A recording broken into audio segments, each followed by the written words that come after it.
How you doing? My name is Patrick Farrell, and never really came out about this, maybe to my closest friends and family members. But I just thought I might make a video explaining the situation and how it's changed my life. But it's 2018, June 30th. The situation that happened to me was probably around April, May of last year. Anyways, so let me get into it. So, I'm at one of my friend's house. We're smoking weed, passing around the joint, whatever. So I get a call from, let's call him Jay. I get a call from Jay. Coming to my house. We're gonna go to the club. We're gonna get fucked up. We're gonna drink. Smoke a lot of J's, whatever.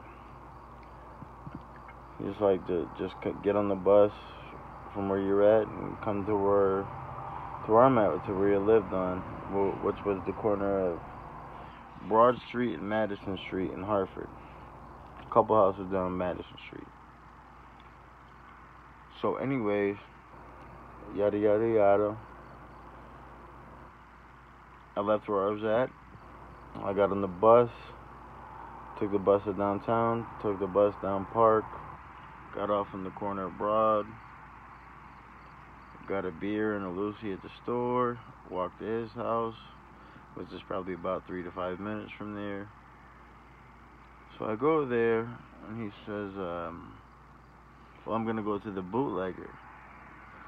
I'm going to go to the bootlegger, but you can't come with me because you're white. This is the ghetto. This is a really bad area. This is as bad as it gets in America. It's called Homicide Hartford, the city that in the surrounding areas where I'm from.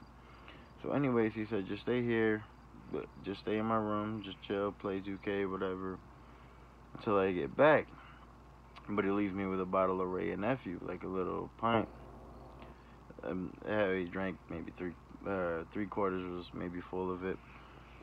And so I get to drinking it, playing 2K. So I get bored, I want a cigarette. So I go outside, sit on the porch, I'm texting on my phone. And so I hear like, not commotion, but like a little bit of, like a party kind of going down, like 2 houses down. So I peep to my left. There's probably about 10, 15 people on the porch. I have $2 in my pocket at this time. And I walk over to that porch and I say, hey, I don't mean to bother you, but I have $2 I'll pay for a cigarette. And they say to me, get out of here, you lick-ass white boy. And I'm like, I don't claim to be no tough guy. I don't, that's not my claim to fame. I don't do any of that. I don't care about none of that shit. But anyways, I have a little bit of liquor in me. I didn't drink all the way enough, but I have a little bit of liquor in me. I've been training for fighting. And it just comes out of me with the liquor, the beer balls, and the confidence that comes with building your character and fighting. I come out and say, your mother. So like the whole, like I could feel like the whole thing snap, the aura snap, everything just bang. 3 people jump off. I see they're coming at me aggressively. Boom, boom. I hit him 1, 2 right on the chin. 2, I follow up. Boom, boom, and I follow up right on the chin. Next guy comes at me. 1 punch from the left. Next guy comes at me,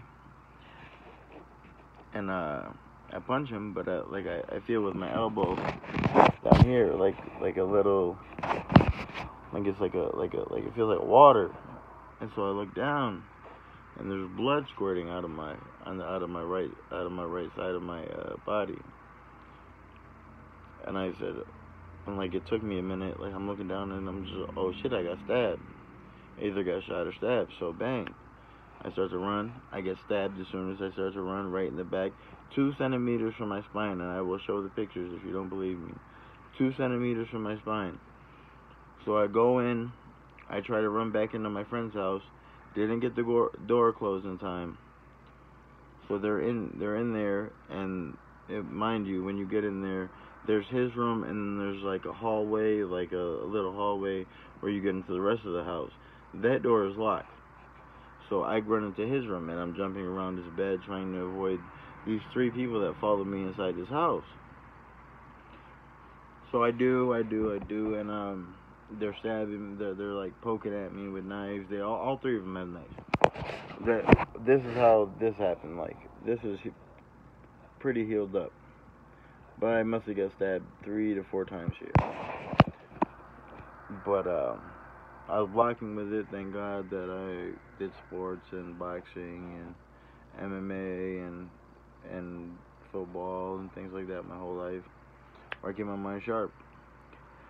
And so I'm going around them. I'm like jumping around the bed, and like they're trying to take pokes at me. So I get outside, and I get outside the house again, and they take like a little slice at me right on my face. Like you can see it right here, right on my face, like a little gash. You obviously can't stab through a cheekbone unless you're the Hercules. But anyways, I start running down the street. And I'm trying to run to Broad Street where the corner store is at, the bodega, because that's open. So I make it almost there, and I just remember I ran out of so much blood that I just fell to the ground. I didn't have any energy left in me. So I do that. I fall. They take my wallet out of my pants, my driver's license in there, my money, my social security card, which I should have never kept in there. And they take my phone, and I was actually on the phone with my grandmother and my sister, and like my brothers in the background, and one other person, I forgot who it was, but anyways, they like the phone is still on. They didn't take my phone right away. It's still on. So my mother, as I'm passed out from all the loss of blood, my mother, my grandmother, my sister, and my brother, and the last person that was there can hear all the commotion. And supposedly, they put a gun to my head, and I said, "Go ahead, shoot me." Now, well, I'm bipolar. I've been through suicidal spurts and a lot of mental health problems. So I said, "Go ahead, shoot me." You know, there's something called ShotSpotter in the city of Hartford, where if you shoot something, that they will know the direct pinpoint where it comes from, and the cops will show up and right away, shots fired. But so I said that to him. I guess I don't remember any of this. All I know is I passed out. So they have a gun to me. I'm saying shoot me. I'm daring them to shoot me. So, but they're not. I'm on the ground, passing out. I'm thinking I'm never gonna be able to talk to my family again. This is it. My life is over. I'm never gonna be able to talk to my family again. So, I don't know what happened. I don't know if I got kicked in the face or I just passed out from the blood, or I really don't know what happened. It's kind of confusing. It's like I'm trying to remember a dream. But anyways, I wake up in the ambulance from the smelling salt. They cut my sweatpants off that I have. They like literally cut them off with razor blades. And they cut my shirt off, and they're just like, "Stay awake." I'm making jokes with them at this point. Like, no, I'm gonna stay awake. Don't worry about it. I'm just glad I'm alive, because I thought that was it. They my wristband going into the hospital said John Doe, because they had to rush me into the ICU to, just get into my wounds and make sure nothing bad was happening. And my family showed up, and my best friends were actually in California at this time. And I'm thinking I'm in the ICU, not even worse than on the life-saving table. I don't know how to, where they save your life in the table, and my my brother, my mother, and my sister and my grandmother are in their room, and they're talking to him. And they're in California, mind you. I've never been anywhere in my life. I'm just thinking, like, damn, they're in California, and I'm here on a fucking table from getting stabbed. Which is partly my fault, just for drinking too much and not knowing where, like, I knew where I was at, but, like, the egotistical mindset of a man gets in the way, which was my fault. But,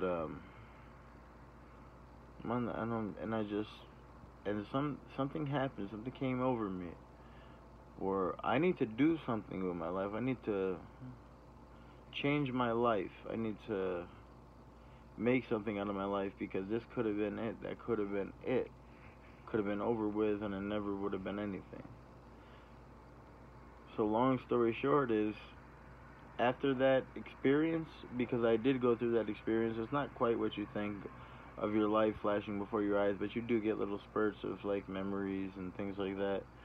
And, like, it makes you high, kind of, like, I don't know how to explain it, like, maybe like a natural morphine drip, and kind of, like, tripping a little bit.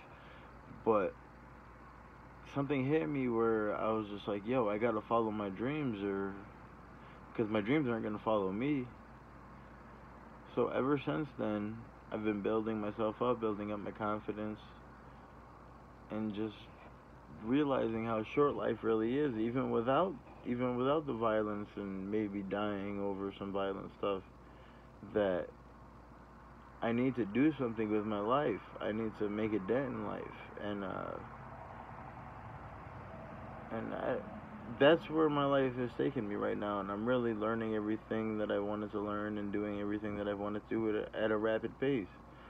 I'm creating things, I'm drawing, I'm playing the guitar, I'm singing. I've always been able to rap, but rap is obviously just a big part of the culture nowadays. But I just have a greater appreciation of life. Once life is almost taken from you, you appreciate life a lot more, and that's my message. Don't let that happen to you for you to appreciate life. Life is precious. Appreciate every day you wake up. Appreciate your sleep. Appreciate everything about life. It could always be worse. You could be a kid in Afghanistan in a war-torn country. Like I said, I have bipolar disorder, but you don't think those kids go through those things? Like, you could be in the worst. Like, everything can always be worse. If you look at life that way, that's kind of the key. At least it's not this bad. At least it's not this bad. You could have got shot like 50 Cent 9 times. At least I didn't get shot 11 times. At least I'm not dead. At least I'm alive. So just appreciate life.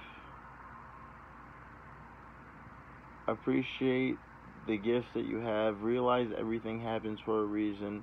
Live positively. Think positively. And your life will really go more positive, because my life has done a complete, no, I don't want to say 360, because 360 would leave you in the same place, but I want to say my life has done a complete 180 turnaround. I took the right in the fork in the road, not the left. So anyways, God bless everybody who's going through something out there. Know it always could be worse, and it always gets better. No matter what kind of bad situation you're going through, it always gets better. It never lasts. I love you guys. God bless. Amen.